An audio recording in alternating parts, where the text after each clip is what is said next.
This is the Ramana Maharshi 40 Verses on Reality satsang, a time for self-reflection and self-inquiry. Know yourself and be always free and at peace. I'm Richard Clarke, hosting this satsang. Welcome. I'm a seeker like you, sharing what we love. I've been blessed with years of deep teaching, and I bring this to you with this satsang. This week's reading from 40 Verses on Reality, verse 2.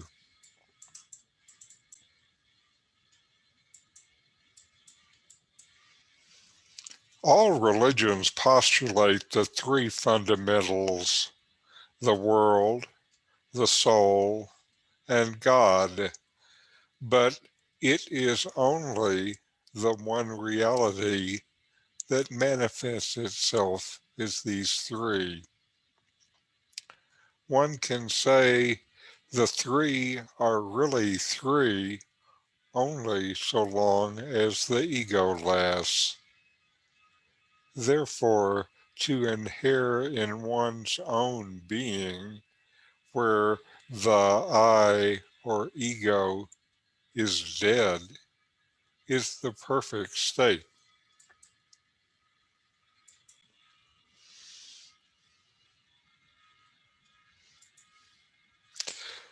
First, we imagine that we are a separate self. Then we see others and a world. Thinking about how all this happens, we imagine a God. We usually don't notice that all three of these sprang from ourselves, from the initial notion of identification as a separate individual. When, through self-inquiry, we discover that there is no separate self, no separate individual, there is peace, the peace that comes from the deep knowledge that there is nothing else to attain, no separate other to fear, and no other thing to want. So there is no desire. There is just the happiness that flows from deep within. Desire comes from the ego. There is in reality nothing separate for the self to desire. Peace is freedom from desire. So to gain real peace, you must kill the ego. Really, you don't kill the ego. You just realize that it never existed to begin with. It was never real. It was just an assumption you made as to your own identity. The only power that the ego has is the power you give to it. When you stop giving it power, it vanishes. When you know who you are, your identity as the self, you also see that the ego, being unreal, had no existence to begin with. The ego was never real. This is how the ego is said to die. How can something that never existed have any hold on you? Now, on to our videos for the week. First is Swami Sarvapriyananda, and he talks 2 steps to the not to.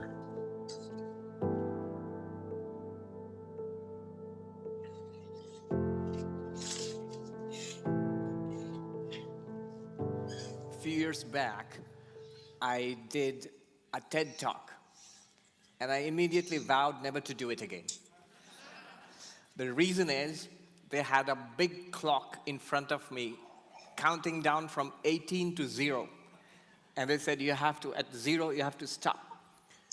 And I need around 18 minutes to get warmed up. And here I am, and there's the clock. 2 steps to the not to, exploring, understanding, and applying Advaita Vedanta, all in 20 minutes. I was saying, what was I thinking? But we'll give it a fair try. This year is interesting for me because I'm at Harvard for 1 year. And in fact, I flew in from Boston yesterday. And I'm studying a lot of Advaita Vedanta and Indian Tibetan Buddhism of the Madhyamaka Shunyavada kind. And we have 2 classes on Tuesday. First 3 hours of Tibetan Buddhism, Nagarjuna and Chandrakirti and Tsongkhapa and others, telling us in tremendous detail, extraordinary analysis, that the self does not exist.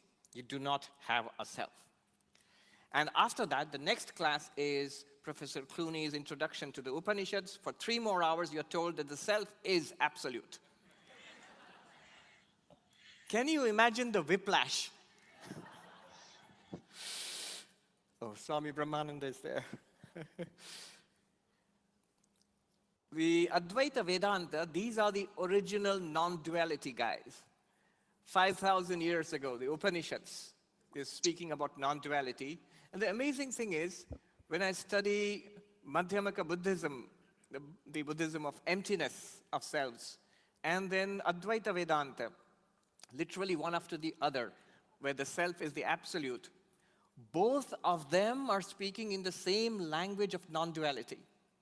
If you actually translate into English, they're literally saying the same things, using almost the same words, the same examples, the same language, the same philosophical arguments. And yet one says, no self. And the other one says, self is absolute. They are saying the same thing. Though, I know any number of lamas and Sanskrit Pandits who would throw up their arms in horror. Because from the Tibetan Buddhist side, from the emptiness people, they will say, this, what they are saying in Advaita Vedanta, it's wrong. They're saying that the self is a thing. And the Advaita Vedantins, I know what they will say. They'll immediately say, these are nihilists. They're saying nothing exists. But the truth, as the Madhyamakas would have it, lies in between. Both are right and both are wrong. The way I put it this way, the way to misunderstand Advaita Vedanta is to think that the self is a thing. No, that's not right. And the way to misunderstand emptiness is to think that the self is nothing. That's also not true. So the way I would like to put it is, it's not a thing, it's not nothing, it is no thing. No thing. And this no thing is what we are going to talk about for the next, now I have 16 minutes, okay. There are 2 steps to understanding the not to. We will first go into the first step, and then inevitably into the next one, and that will be it. The unique thing about Advaita Vedanta, and again, of course, Madhyamaka Buddhism, is that the spiritual journey here, it's not a journey in space. You're not supposed to go from here to some heaven or some other place, a pure land or heaven or something. No, it's right here. It's not a journey in time that over the years and over the centuries, over lifetimes, you become that or you realize that. No, it's right now. Right here, right now. It's not even a journey from yourself to something else. Brahman, God, Allah, the void. No. It's just you. It is I, me, myself. So it's not a journey in space. It's not a journey in time. It's not a journey from self to the other. It's right here, right now, and you yourself. Then what is it a journey? What kind of a journey is it? It's a journey from not knowing to knowing, from not realizing to realizing, from ignorance to knowledge. Now, that being said, if it is right here, if it is right now, and if it is I, it should be possible to experience it, realize it right now, right here, and as myself. And the tremendous claim of Advaita Vedanta, of, again, Buddhism, is that it's possible. It's possible. I'm not guaranteeing enlightenment in the next 14 minutes. It's relentless. But what I'm saying is, this much is the minimum we can hope for. A certain kind of clarity about what all this is about. This timeless wisdom. Aldous Huxley called it the perennial philosophy. 5,000 years ago, our ancestors got it right. So how does it go? Just pay attention to what I'm saying and pay attention to our own experience, and we'll begin to see what they're talking about. There are different ways of realizing this. These are, in Sanskrit, they are called viveka. Viveka means a kind of analytical seeing. So I'm going to do 3 of these analytical seeings, if I have time, or at least 2 of them, 2 of these vivekas, let's say. The first one is pretty simple. The distinction between the eternal and the non-eternal, nitya, anitya, eternal and non-eternal. It just means, notice how things change. Our bodies have changed. What you were as a baby, as a toddler, as an adolescent, middle-aged person, now this senior person, an aged person, the body has changed dramatically. And yet, I have this instinctive, atavistic feeling, I was that baby. I was in that body. I was in the child's body. A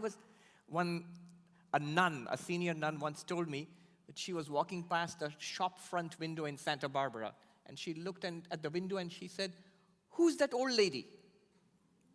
So time goes by so fast.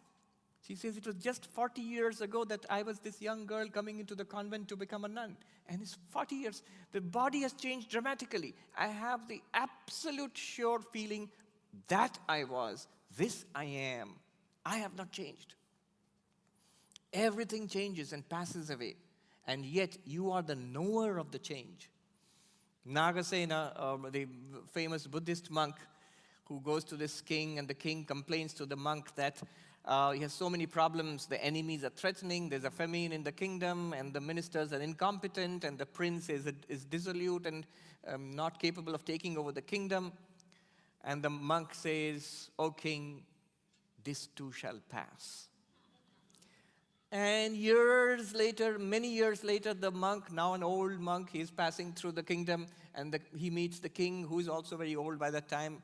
And how are you? How's the kingdom? And the king says, "Oh, things are much better by your grace, by your blessings.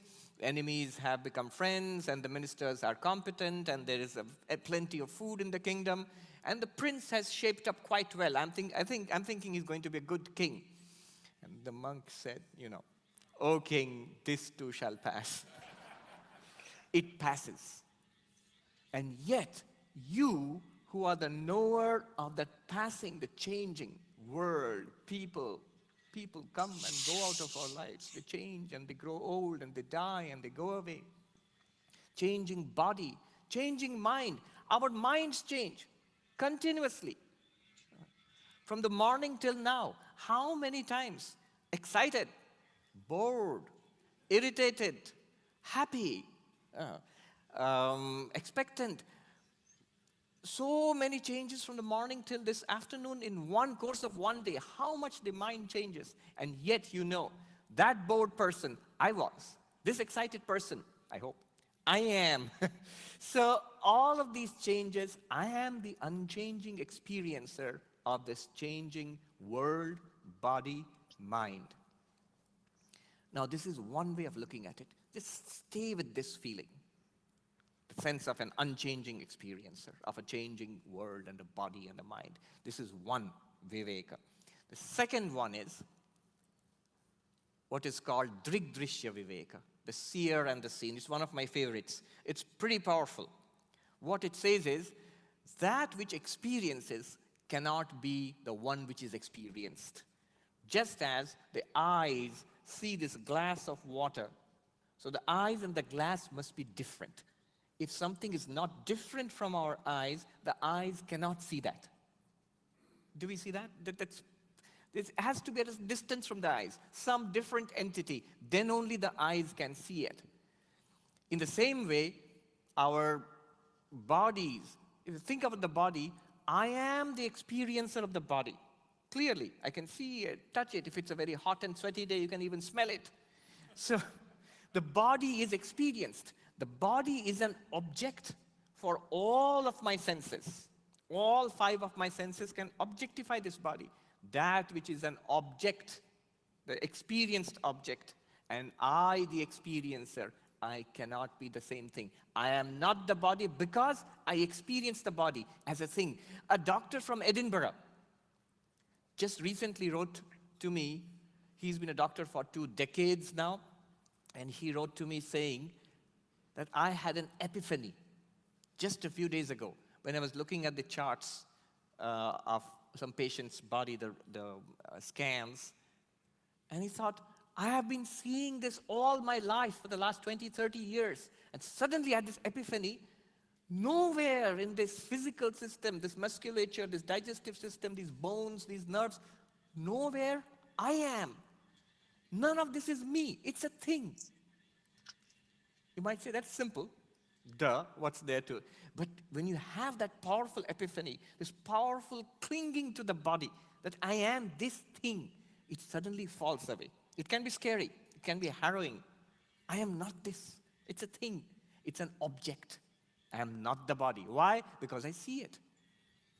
Even more powerfully and even more scary, I am not the mind. I am not the mind. Why? Because I see it. My thoughts, feelings, perceptions, ideas, memories, even my personal story, my narrative, am I not aware of it? You say, yes, so? If I am aware of it, it's an object. It's a thing, as much of a thing as this. Our memories, our precious ideas, our philosophies, they're also things. Subtle things. Not physical things like this, but subtle things. But no matter, they are objects. And being objects, I am the experiencer of the object. I am not an object. I cannot, just as I am not the glass, because I see the glass, I am not my mind, because I see my mind. See, of course, in the sense of introspection. The mind is also an object. Drigdrishya. Drig means the seer. Drishya means that which is seen. The seer and the seen cannot be the same thing. Now notice one thing. The unchanging experiencer and the changing world, body and mind. And the seer and the seen body and mind. This unchanging experiencer and the seer, they're the same thing. When we look inside, we're talking about the same thing. I have time to do one more viveka. It's like a full year's course packed into 20 minutes. This one is subtle, but really fun. Conscious, not conscious.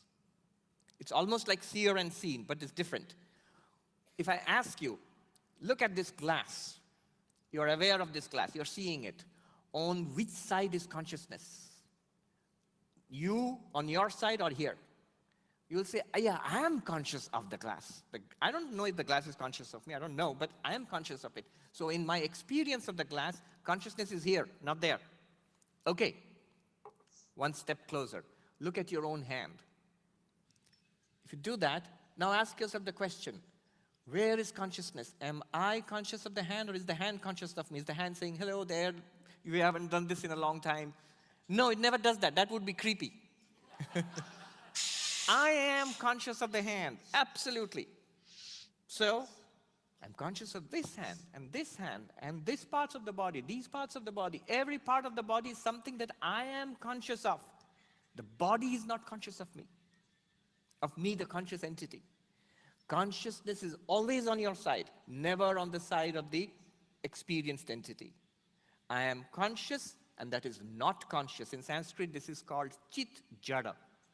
Sentient, insentient. The analysis between sentient and insentient. If you stay like that, here's the most startling thing. Even the mind is not conscious.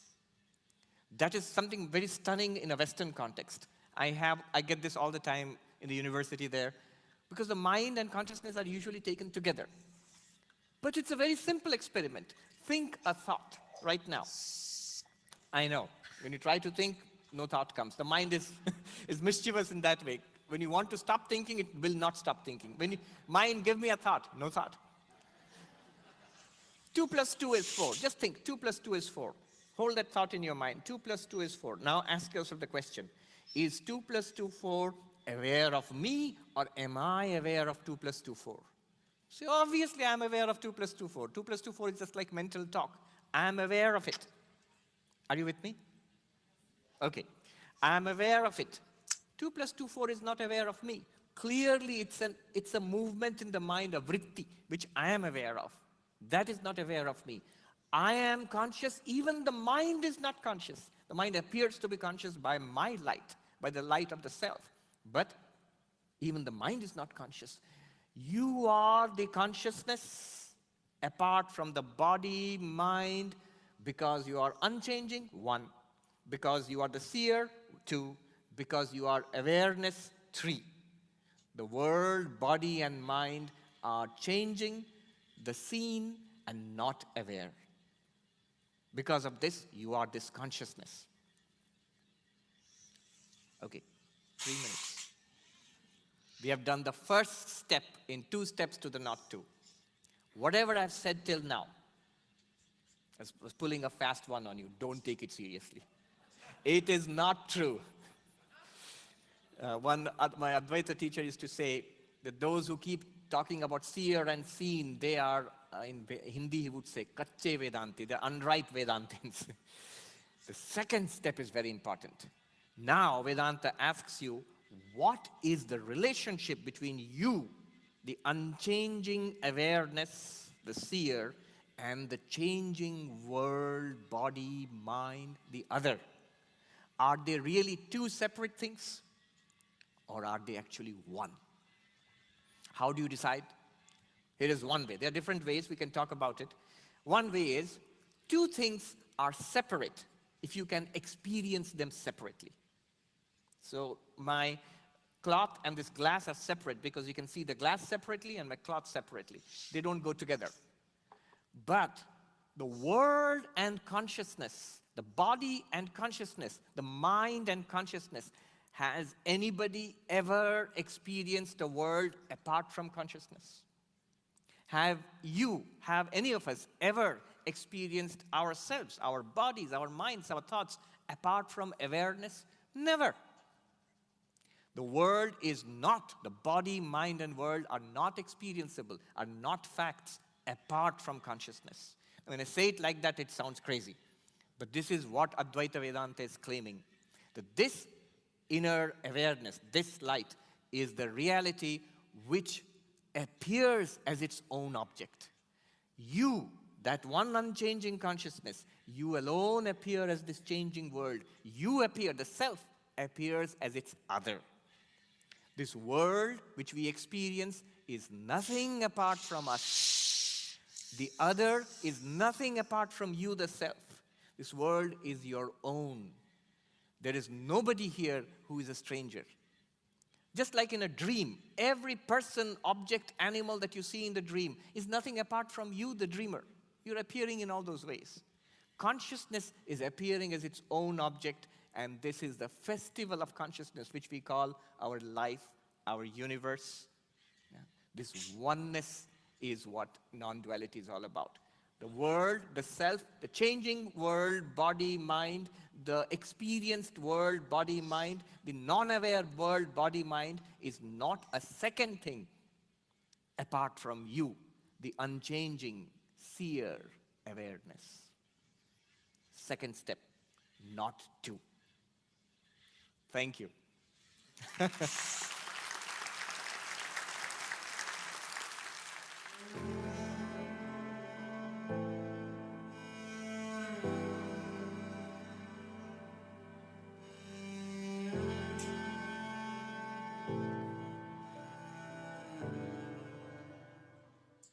And now we have Nome, and Nome talks about the egoless self.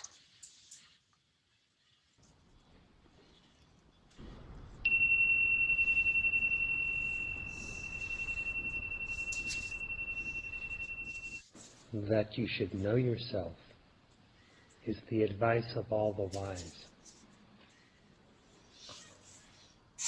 How can you know yourself when being is not an object? How can you not know yourself, your own being, which is consciousness, self-luminous?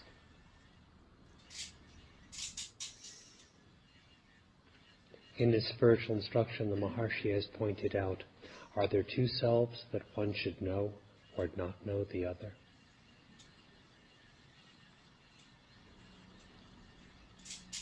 Who is it that would wish to know the self?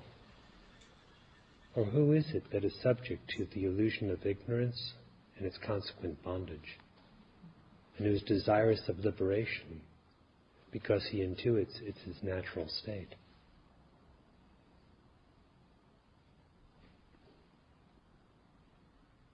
Without knowing yourself as you really are, what can really be known? If you treat the self as if it were an object to be attained or lost, to enter into as if it were a state, or to depart from as if you would come down from that state, to treat the self as if it were an object is delusive. The self signifies yourself. And all the teachings of the sages and scriptures that speak of the self, the absolute, are speaking of you in your real nature.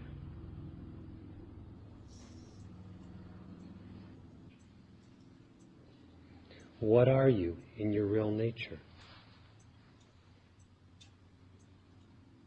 Your experience so-called, your knowledge so-called, of anything else depends upon the view of yourself, the definition of yourself. This is why Sri Bhagavan says in Saddarshanam, Truth Revealed, that it is only as long as the ego is taken to exist, there is the ego sense, will there be the threefold division of the universe, the individual, and the Supreme Self, or God. The three are not really three, he says. The division, the multiplicity, appears only so long as oneself is not known. The self, which is pure being, consciousness, bliss, is ever existent. It is non-dual, and it alone is. If that very same self is assumed to be, through the power of imagination, an individual entity or ego, then all illusion sprouts from there.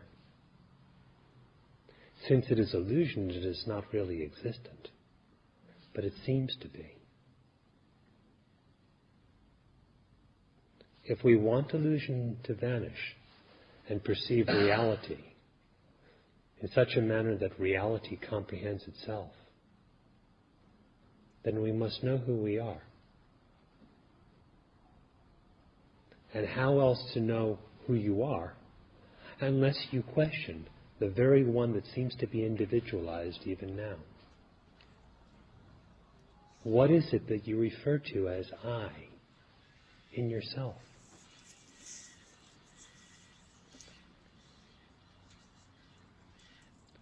What constitutes the self?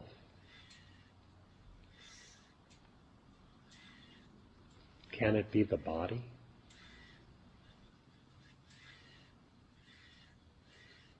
Can anything perceived through your senses be yourself?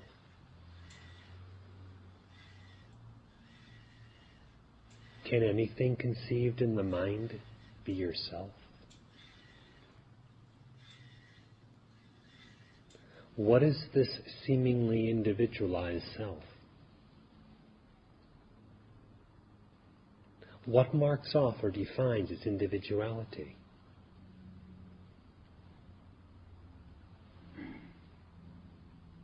That is, what is it in itself? It is not so important what is appended to it by way of the form of definition, whether it be of the mind or the body or of something of the world. All those come after the notion I arises.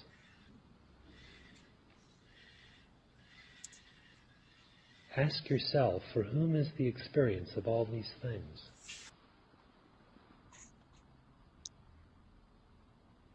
Who is it that lends a reality and identity to all these things?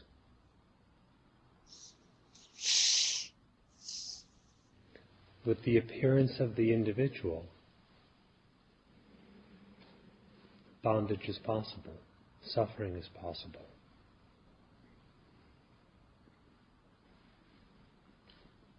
With the rise of the individual, the ego, dualism seems to be the case.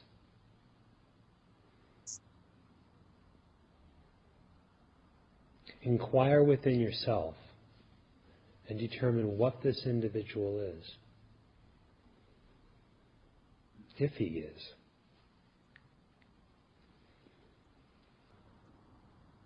If you so inquire, you will find undivided being. And in that absolute undivided existence, which is birthless, formless, and deathless, which has no condition or division, you will know yourself. Not yourself will know another self. But this is knowledge in which being and knowing are identical. Not as one person knowing something else,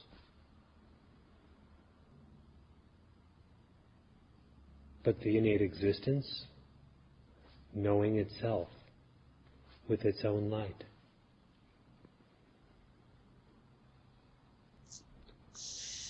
For this existence, there is no beginning and no end.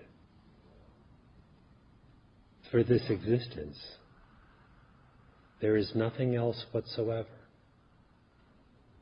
No departing from itself, no returning to itself.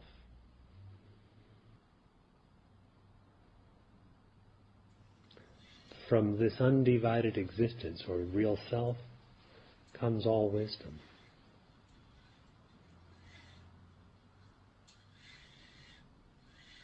Wisdom is really that knowledge which knows itself.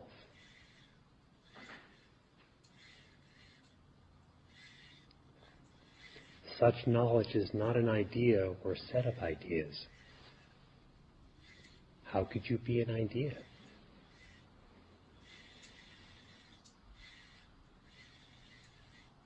Real knowledge is being, and is not lost or attained at any time. That knowledge constitutes self-realization. So self-realization is not an event in time. It is not more at one point and less at another.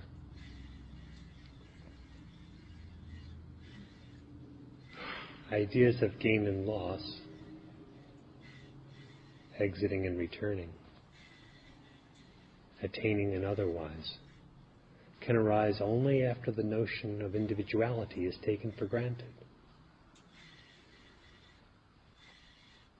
Likewise is it with every other duality.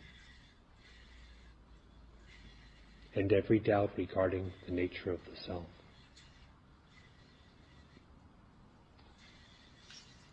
The one remedy for all such illusion is simply to inquire and know yourself. Then you find illusion to be rootless.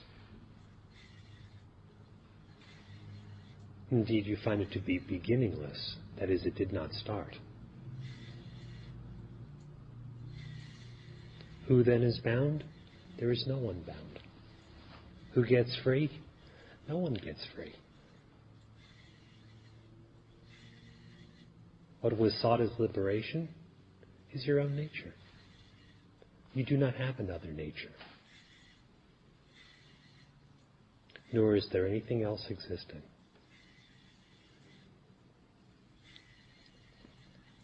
So know yourself.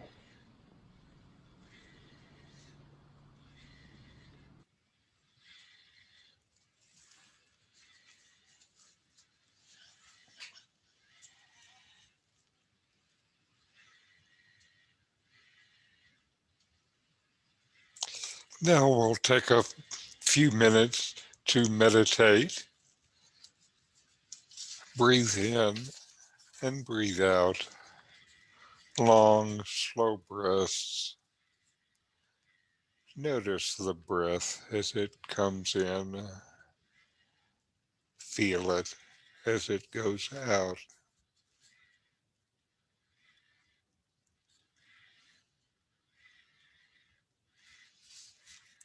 Notice that you exist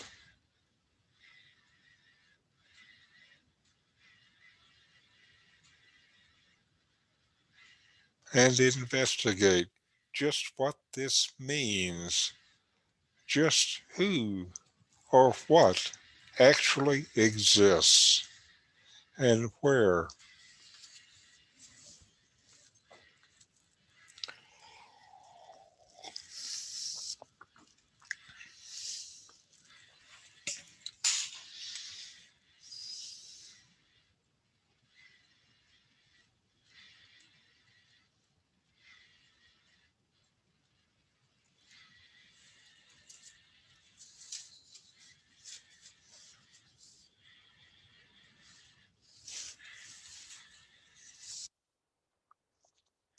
Discard all that comes and goes and dive into what remains.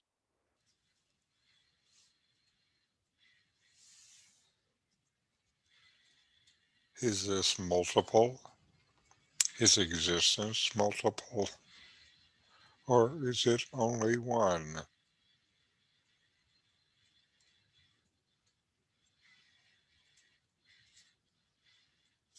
Existence is singular. So are you.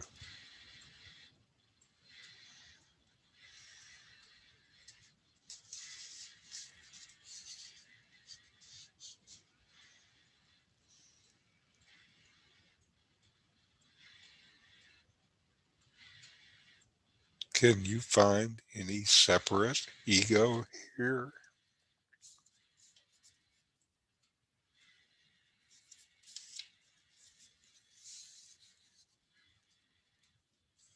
Was there ever any separate ego?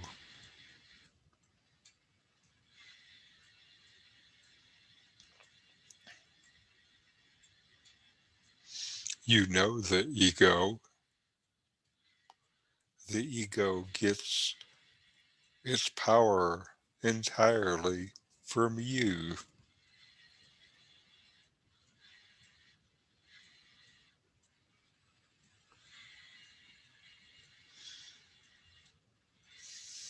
Who am I?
All right. Om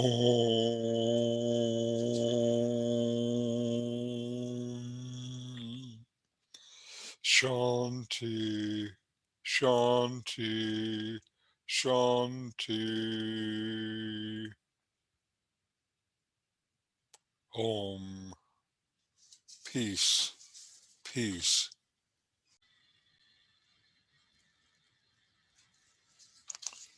Thank you for letting me share this teaching with you. This series on Ramana Maharshi's 40 Verses on Reality will continue in the following weeks.